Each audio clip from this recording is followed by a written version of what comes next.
Your good deeds, the kindness you offer, and the love and goodwill you send out will return to you manifold in various ways. Joseph Murphy. He is one of those difficult boss in every workplace. He does everything he wants just because he is related to the CEO. To save the silently enduring subordinates, I decided to stand up, but from the next day, I became the target of harassment. Hey, when do you go to quit? At your age, no one's going to hire you. Looks like a bleak future ahead. Why? You'll become homeless if you get fired. When I defended my subordinate, she took a certain action. Her true identity is: my name is Ryan. I turned 43 this year. My job is neither good nor bad. I work in the HR department of a company and have been promoted to manager. Considering my age, it's a late promotion, but I find my job fulfilling and have no particular complaints. Except for one thing. My only problem is my boss, Alexander. He's a so-called figurehead manager who got in for connections. Arrogant and haughty, he doesn't do much work. He claims others' achievements as his own and blames his failures on his subordinates. As a manager, he should be handling a lot of responsibilities, including managing subordinates and complex tasks. But Alexander never does the troublesome tasks himself, always finding plausible reasons to dump them on someone else. Even during busy periods, he doesn't care. When there's trouble, he's the first to leave. Such a boss can't possibly earn the trust of his subordinates, and he's disliked by everyone. Once, a female employee in our department went on maternity leave, and due to the timing, we couldn't recruit new staff in time and had to hire a contract worker. Then, a young woman called Yvonne joined us. She was articulate, asked questions and took notes when she didn't understand something. When she had free time, she would actively help others, and we all talked about how great it was to have her. But the problem, as always, was Alexander. He who casually practiced sexism, dumped all the menial tasks on Yvonne. Making copies, serving tea, organizing supplies, tasks that weren't part of her contract. When I voiced my concerns, Alexander said, "Don't talk back to me. She should be grateful to be employed as a contract worker. Women are just meant to handle the menial tasks. Get back to work if you've understood." Yvonne shook her head and stopped me from arguing. "It's okay, I'm fine. I'll do my best in everything," she said with a smile, and indeed worked hard. I wondered how she could be so dedicated, and it seemed everyone else felt the same. One day, I happened to see female employees chatting in the break room. "Yvonne, I'm really sorry about our terrible boss, Alexander. If it gets too hard, feel free to take a break. Ryan understands these things well." "No, it's fine. Everyone is so kind to me. I enjoy working here. I see this as a challenge. Just because there's one unpleasant person doesn't mean I want to leave all the kind people here. I've even started to find fulfillment in my work." Seeing Yvonne laugh and strike a victory pose made me feel a bit ashamed. Honestly, I was so fed up with Alexander that I even thought about quitting the company, but seeing her, I felt motivated to persevere a little longer here. Making the workplace enjoyable for young people like Yvonne is also a duty of us older folks. I felt a bit more positive. Things were peaceful for a while, but one day, when I returned from an errand, I heard a familiar yelling. Alexander is on a rampage again. Entering the department, I realized Yvonne was the target this time. "How could you make such a mistake? Are you stupid? Just a contract worker after all. Can't you take responsibility for your work?" The usual character assassination. Listening further, it became clear that the mistake wasn't Yvonne's fault at all. It was clearly a result of Alexander's wrong instructions. The mistake was related to the job postings for new hires for the next fiscal year, which contained errors in the number of positions and the monthly salary. Though it was a minor error in just 2 places, it could lead to significant losses. To correct the already published job postings, we would have to request it all over again. Meaning, we'd have to pay double the fee, and even if we got a discount, it would be minimal. Moreover, we would have to re-explain to those who applied based on the initial job posting. Do you think we'd pay a new hire a monthly salary of $4,000? For 3 positions? What's that about? I said only 2. But the voice recorder clearly has you saying to recruit 3 people with a monthly salary of $4,000, Alexander. Yvonne stood her ground. She had been using a voice recorder as a precaution against Alexander, who often changed his statements. That's her smart move. I thought this would force Alexander to admit his mistake. But I was too optimistic. Voice recorder, are you kidding me? That doesn't erase your mistake. I do like this. Cunning woman. Alexander forcefully took the voice recorder from Yvonne and smashed it on the floor. Then, he continued to berate her with nonsensical insults. No one could stop him. Even though it was clear Alexander was at fault, he was hired through nepotism. Besides, he's closely related to President Anderson, so complaining about his tyranny would only lead to our own dismissal. All we could do was silently endure the storm and comfort our battered colleagues. In these times, finding a new job isn't easy, and everyone has their own reasons for working. Even if we wanted to defend someone, we couldn't. That's how it had always been. I've seen many subordinates and colleagues leave because they couldn't bear it anymore. But I had reached my limit. Seeing Yvonne biting her lip, looking down, holding back her tears, I was fed up with making her go through such pain. This is enough. You're the one at fault. It's your mistake.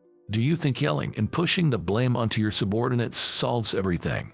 As a supervisor, you should naturally take responsibility for your subordinates' mistakes. I was ready to quit anyway. I didn't care if I got fired. But I wanted to help Yvonne, who had rekindled my joy in working, before I left. I stepped in between them, determined. Alexander, who had never been confronted before, was taken aback by my imposing stance. What you're doing is blatant gender discrimination, and as the HR manager, your oppressive attitude is shameful. Have some dignity. I said it. I finally said what I wanted to say. Let whatever happens, happen. Without flinching, I spoke my mind, and Alexander, looking for support, found everyone averting their eyes. Times like these revealed a lack of personal connections. Silently, Alexander grabbed his bag and stormed out with heavy footsteps. I'm sorry I couldn't defend you sooner, Yvonne. It wasn't your mistake. As I spoke to her, Yvonne, perhaps feeling relieved, began to cry softly. An older female employee quickly came over to console her. After some commotion in the department, I went around encouraging everyone to get back to work, and gradually, we all returned to our normal routines. As expected, the harassment began the next day. Important communications were not shared with me. I was informed of false meeting times, and then meetings were held without me, and important documents were shredded. It was so childish that I initially ignored it, but then it escalated to constant sarcastic remarks whenever he opened his mouth. Hey, Ryan, when do you quit? Where do you plan on reapplying? I doubt there's anywhere that would hire someone like you. You're 43, right? What are you going to do? Your future looks bleak. Going to become homeless if you get fired. He would nag and nag, whispering in my ear. If I didn't react, he would yell at me for ignoring him. It was truly persistent. He called my work cell phone frequently at night, and if I didn't call back, he would become furious. And when I did call back, he wouldn't answer. And he called me at times when people would normally be sleeping, showing his childishness. Then, he started piling on twice the amount of work, resulting in me having to work overtime until the early hours. Every single day. The workload was so immense that I had to work on weekends just to keep up. I became chronically sleep-deprived and was constantly battling drowsiness. Then, one day, I finally made a mistake. Perhaps it was the drowsiness that impaired my ability to make sound judgments. I completely forgot the deadline for documents that needed to be settled, causing inconvenience to the other party. Alexander was thrilled to use this as an opportunity to criticize me publicly. And for that trivial mistake, I was demoted. I had been working with a bring-it-on attitude, but my spirit finally broke. Was there any reason to continue working hard in this company where such tyranny was allowed just because he was related to President Anderson? Even if I worked hard at the place I was demoted to, there was likely no chance of returning to the main office. It was just a matter of time. I convinced myself of this and resigned on my own terms. I felt a bit down, as if I had let Alexander win, but after a few days of good sleep, I started to feel indifferent. While doing some long overdue housework and watching TV, I heard the familiar name of the company I used to work for. Curious, I looked at the screen and saw the news that my former company had been acquired by a major corporation. I hadn't heard any rumors about it. I was honestly surprised. However, there was something even more surprising. For a moment, on the screen next to the acquiring company's president, Yvonne was sitting. It was just a moment, but I thought it was her. It could have been a mistake, but, well, it doesn't concern me anymore, and I went back to cleaning. One day, I received a call on my cell phone. It was from my former company. "Hello, is this Ryan?" "Yes, this is Ryan. How can I help you?" I had already completed all the paperwork for my resignation, so I wondered what they could possibly want now. "It's me, Yvonne. Have you found a new job yet?" "Yvonne. No, I was thinking of taking it easy for a while. Haven't started looking yet." "That's great," Yvonne exclaimed happily over the phone. "If it's okay with you, would you consider coming back?" Well, that's a tough decision, but why is Yvonne asking this? It was strange that a contract employee like her, and right after the company had been acquired, would call back an employee who had been forced out. When I asked her why, her answer was astonishing. Yvonne was the daughter of the president of the company that had acquired us. Though she was cherished since she was young, she had a strong sense of independence, so she disliked being seen as riding on her parents' coattails and chose to work at a company completely unaffected by her parents' influence. However, unbeknownst to her, her father had been advancing the acquisition, and she ended up working for her parents' company after all. After the acquisition, she became a regular employee, and since it had become her parents' company anyway, she decided to use her influence just this once and went directly to negotiate with her father, President Richardson. She expressed a desire to repay the favor to me and to work under me once again. "I've always wanted to handle things on my own. I couldn't help you when Alexander was harassing you because of me. I regret that. It might be too late, but would you work with me again? I appreciate the offer, but I'm disliked by Alexander. I might end up causing trouble for you again." When I declined, she chuckled on the phone. "Alexander, he's no longer with us. My father wanted to improve the company's atmosphere and quickly demoted him. Since Alexander hardly did any real work, his transition was swift and he was soon gone. Then, I might take you up on your offer. I'll be returning, but I'll work hard. Will you hire me again, Miss Yvonne, the president's daughter?" Yvonne, with a voice tinged with anger saying please, stop it, seemed slightly pleased. The rehiring process moved quickly, or rather, my resignation was as if it never happened, and the few days I was gone were considered paid leave. "Welcome back, Ryan. We've been waiting for you. We're sorry we couldn't do anything for you, even though you always protected us." Upon returning to the office, everyone welcomed me warmly, just like before. Yvonne also appeared from the crowd. Let me introduce myself again. I'm Ivan, the president's daughter, but please continue to make good use of me as before." Laughter spilled from those around her as she energetically bowed. "Thank you, Ivan. Because of you, everyone can work comfortably. It's not because of me. It's your popularity, Ryan." I didn't mind being praised. I vowed to make the most of this opportunity and work even harder for the sake of my supportive subordinates. And there was another pleasant surprise. I was soon promoted to department manager. My daughter may cause some trouble, but I ask you a favor. Please don't indulge her, but train her well. There is pressure of president, but that's a separate matter. I have no intention of giving Ivan special treatment. My only goal is to ensure that everyone can work happily. Your good deeds, the kindness you offer, and the love and goodwill you send out will indeed return to you manifold in various ways. Joseph Murphy. It was you after all, wasn't it? Are you working here as a janitor? While cleaning the company's bathroom, I ran into a middle school classmate. Were you able to attend high school? Surely, you didn't drop out, right? So, your highest level of education is high school graduate. That means a full-time position is out of reach for you, isn't it? She said with a snicker, to which I showed her my employee ID.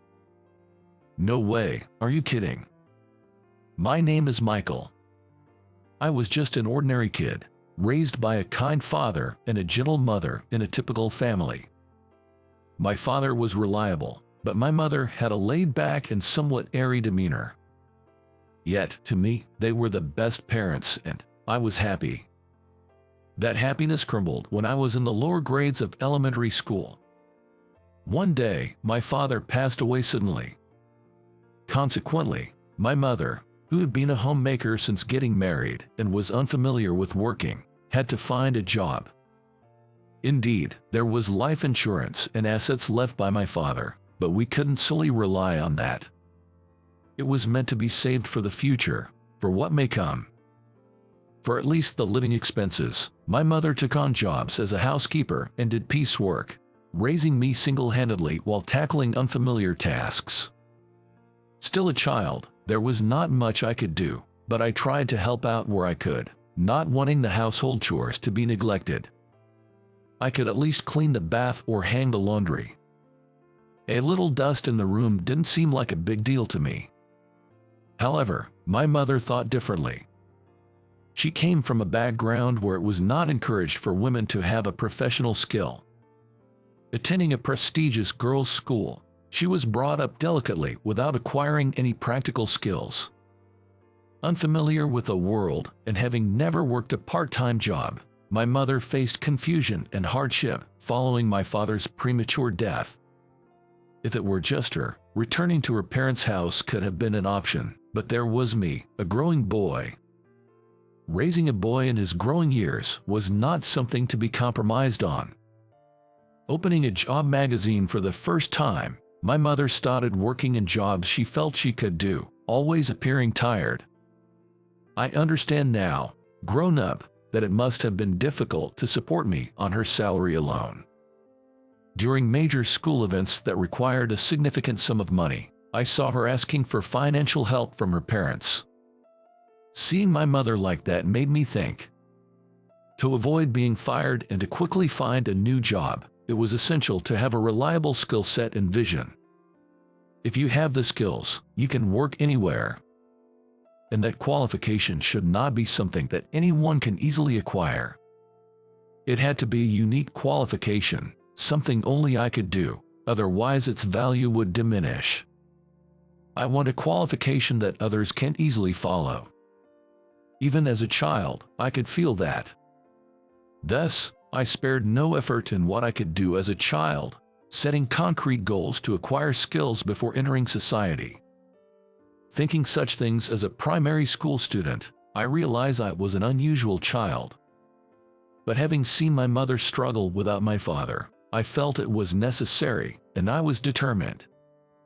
A child with a hungry spirit, indeed interesting. My grandfather used to say that upon seeing me, watching over me with anticipation for my future.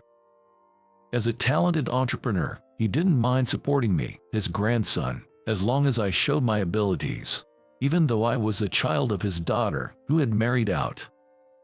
I had been interested in AI and robots even before my father passed away. After my father's death, having a clear future goal, I spent my days studying hard to hold my own against college students and professionals. After graduating from middle school instead of high school, I went to a technical college where I could learn and gain a lot of knowledge and skills. As I started winning awards in domestic contests and competitions, my grandfather promised minimal support for living expenses until graduation, so I wouldn't struggle. After graduating from technical college, I joined a small company. In a company that was engaged in the field I aspired to, I learned a lot. Surely, just graduating from technical college would have left me naive about the real world. If that were the case, starting a business would surely end in failure. First, I learned about the job content and working system of employees and part-timers at this company. I spent 3 years learning what to demand from employees, how to manage part-timers, and understanding the overall workflow before resigning. Then, with full preparation, I started my own company. Though it was a small company, I was fortunate to have good employees and managed to run it without any major problems for several years. The company has grown enough to increase the number of employees, but I still feel that I have a long way to go. For those with a skill in hand, every day is a day of study, everything is practice, and every minute and second is an opportunity for improvement. I wanted to grow more and always worked on the front lines, making it my motto. Never forget your beginner's spirit is the motto I live by. Today, too, I arrived at the office an hour before the start of the company. This has been my routine since I started the company, polishing the glass doors at the entrance and the floors, and cleaning the toilets to perfection. A clean company improves the atmosphere inside and allows us to start the day feeling good. Of course, everyone cleans their desks and personal items themselves, but cleaning the company's various places is a different story.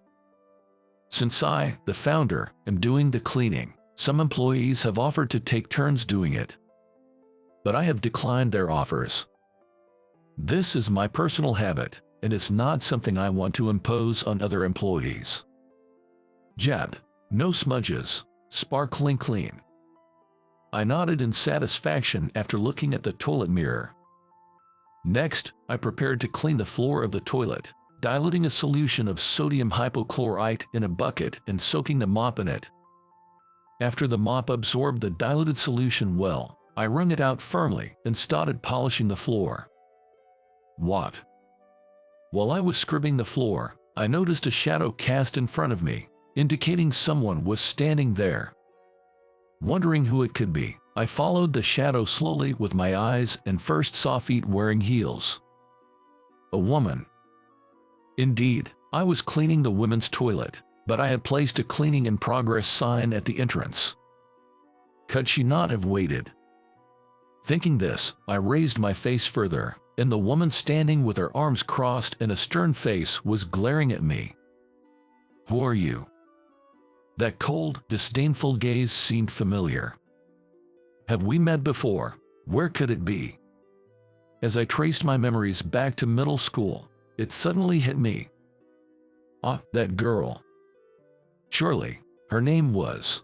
During my middle school years, there was a girl who, for some reason, disliked me.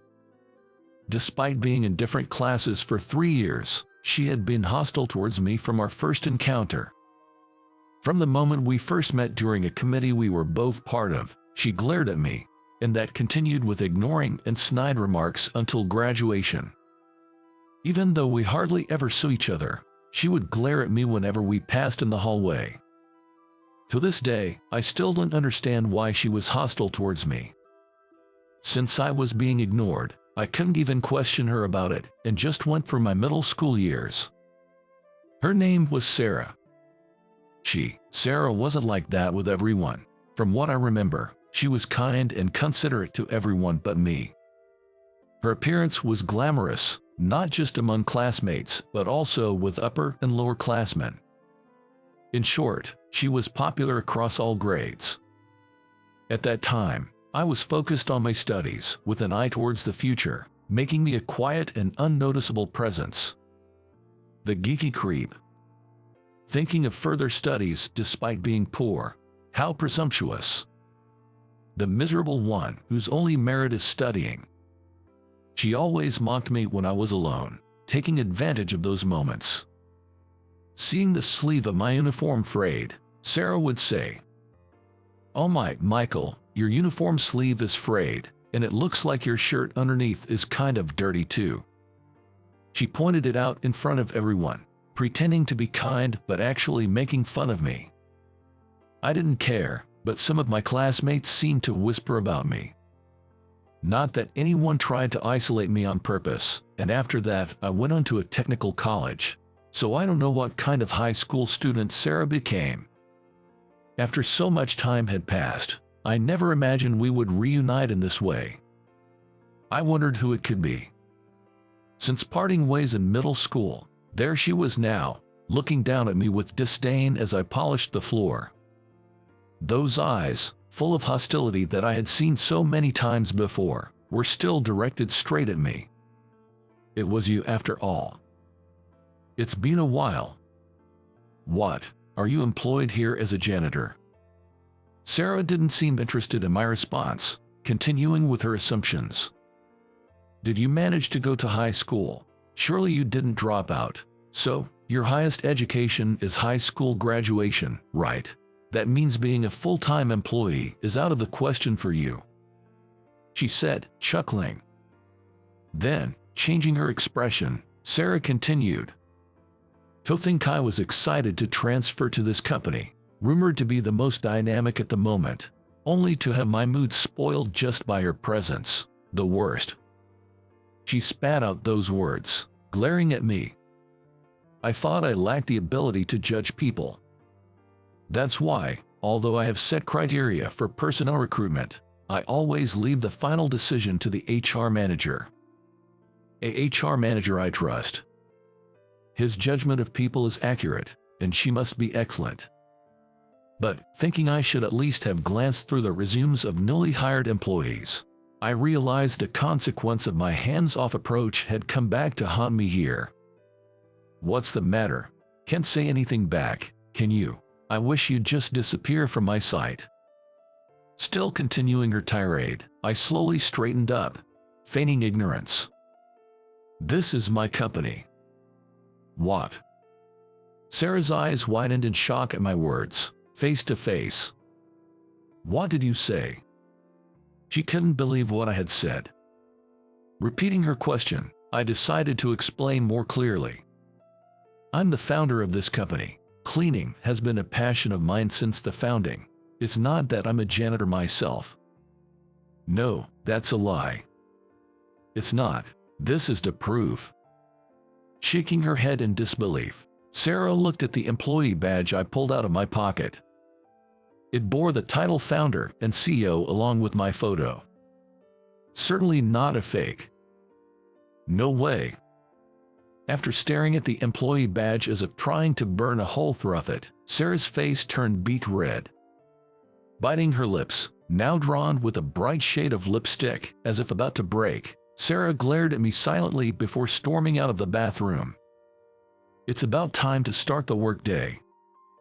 So, no apology.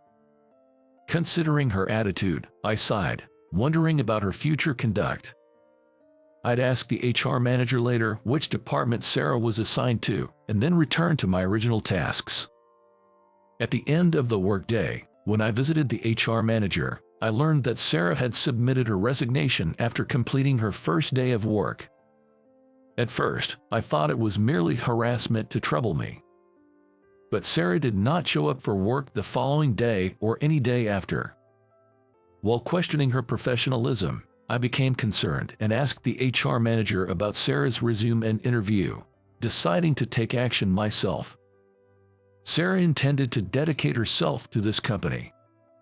Yet, she submitted her resignation on the first day because it was my company, presumably. From the one-sided hostility in middle school to her actions now, I really couldn't fathom why she disliked me to such an extent.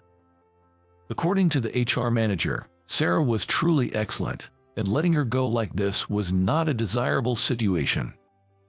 Wishing to retain her if possible, I decided to confront her directly and headed to her family home as listed on her resume. I immediately took a taxi, provided the address, and set off for Sarah's house. Gazing out the window, I felt a sense of nostalgia. The scenery felt nostalgic. I pondered where I had seen this view before, searching my memory. But the first recollection that came to mind was from my middle school days. And then it hit me why the scenery felt so familiar. Yes, this was the road leading to my grandfather's mansion. By the time I realized I was on the road to my grandfather's house, I had arrived at the address I had given, in front of Sarah's family home. This is the place. The nameplate was written on it, and a single pine branch extended long and horizontally, allowing people to walk underneath it, a rare sight of a gate-covered pine in recent times. It's a gate-covered pine, a sight not commonly seen these days. In the back, there's a well-maintained garden, and a splendid house is visible. The surrounding houses had some changes but weren't much different from my memory, confirming my suspicion from inside the taxi. I sent a message to her mobile number, which I got from the HR manager. Thinking it would be rude to visit suddenly, I sent a message and waited for about 10 minutes. Then, I rang the intercom beside the gate. Well, perhaps the message had its effect. No sooner had I thought this than I heard footsteps running from the back, and Sarah burst through the gate with vigor. What do you want?" Her hair slightly disheveled, and forgetting her usual disdainful attitude, she seemed quite shaken. Seeing Sarah like this, I tilted my head slightly. "What do you mean? I just came to visit a relative." At my response, Sarah's eyes widened.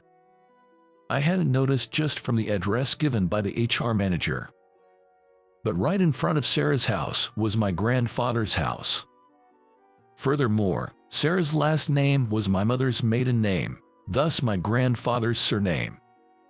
It wasn't a particularly unusual surname, so I hadn't thought much of it until now, but putting together the house's location and a reaction, it was clear we were relatives. Given that we were classmates, Sarah and I must be cousins. "Did you know?" Sarah asked sullenly at my conclusion. I shook my head lightly. "No, I just realized now, coming here to visit," I answered honestly. My mother had married my father despite fierce opposition from her family, almost to the point of disownment. Given that my mother left the house under circumstances close to disownment, and my existence as her son, our relationship has been delicate, and I hardly ever visit my grandfather's house to this day. However, the fact that they supported me until I graduated from technical college suggests that they don't hate us. However, it seems the rest of the family felt differently, as we never met face to face. Sarah and I are related. The reason for her hostility towards me in middle school. If she hated me as a relative, her behavior back then makes sense. Now, you realize, that's just like you. Always doing what you want, not caring about how it affects others. Even if someone else suffers because of you, you wouldn't notice, because you're the poor, fatherless kid who thinks getting an award for studying makes you special. That's a joke. Sarah's voice, seemingly overwhelmed by emotion, grew louder. "Even though I worked just as hard, I had to get better grades than you, and the awards had to be bigger than yours to be recognized." After ranting in one go, Sarah let out a small sigh, seemingly exhausted. "Do you know there's someone who, no matter how hard they tried, was always compared to you and judged as inferior?" Sarah's claim was something I couldn't comprehend. But it was undoubtedly her genuine feelings towards me. Even if it contained hatred or resentment, I was prepared to face the questions I had since middle school today. "That's enough, Sarah." Another person's voice cut in. Looking for the source of the voice, I saw a young man with a cane standing at the end of the garden. "You've said too much. Enough is enough." The young man, who seemed to bear a resemblance to Sarah, interjected. Unlike Sarah, he had a gentle expression and smiled at me. "It's been a while, though it seems you don't remember me." He appeared to be magnanimous, even towards someone like me who had no recollection of him. "Anyway, it's rude to talk here. Please come in. We can talk over tea." "Why?" "Considering the neighbors are watching, Sarah, lead him inside." Ignoring Sarah's discontent, he treated me as a guest, inviting me into the house. Sarah, looking displeased but unable to object, silently complied and led me to the parlor. A maid, presumably, was instructed to prepare tea, and I settled at the table. There, I learned about our past connections. The young man with the cane turned out to be Sarah's twin brother, Brandon. Apparently, when I visited my grandfather's house in the past, the three of us had played together. Having lost my father in elementary school and prioritizing life and future considerations, it seems I have completely forgotten about them. I sort of remember, but also don't. It's understandable you forgot, considering everything you've been through. Brandon forgave me with a laugh. But you know, Grandpa probably saw you as the ideal rival for us at our age. Everything was compared to you, which is why Sarah saw you as an adversary. I see. Grandpa always said that, being in a more privileged position than you, it was only natural for us to surpass you in achievements. Brandon shared, highlighting an extreme viewpoint. Moreover, our parents, aiming to be Grandpa's successors, made the situation worse by joining in on this. Brandon tried too hard to meet Grandpa's expectations, being diligent and responsible. Sarah. That day, exhausted in both mind and body, Brandon had an accident. He was hit by a car that came out of nowhere without looking at the signals. Sarah's words made me flinch. It was my fault for not paying attention and not managing my health properly. I'm lucky to be able to walk. Brandon said with a laugh, showing no self-pity. Sarah, sitting beside him, frowned more deeply. Sarah blamed Grandpa and resented him, but it seems she couldn't forgive you, who she felt was the reason we were pushed so hard. Every time Grandpa praised you and you acted modestly, it made them underestimate your achievements. We're twins and share a strong bond.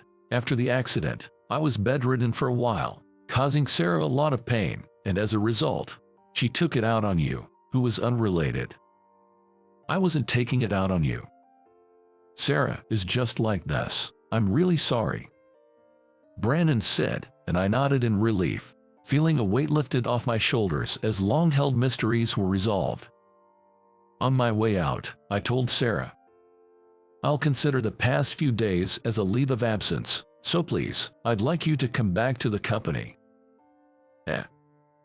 I heard from the HR manager, there's a lot of expectation placed on you. With that laugh, Sarah huffed and turned away. But I didn't miss the slight relaxation at the corners of her mouth.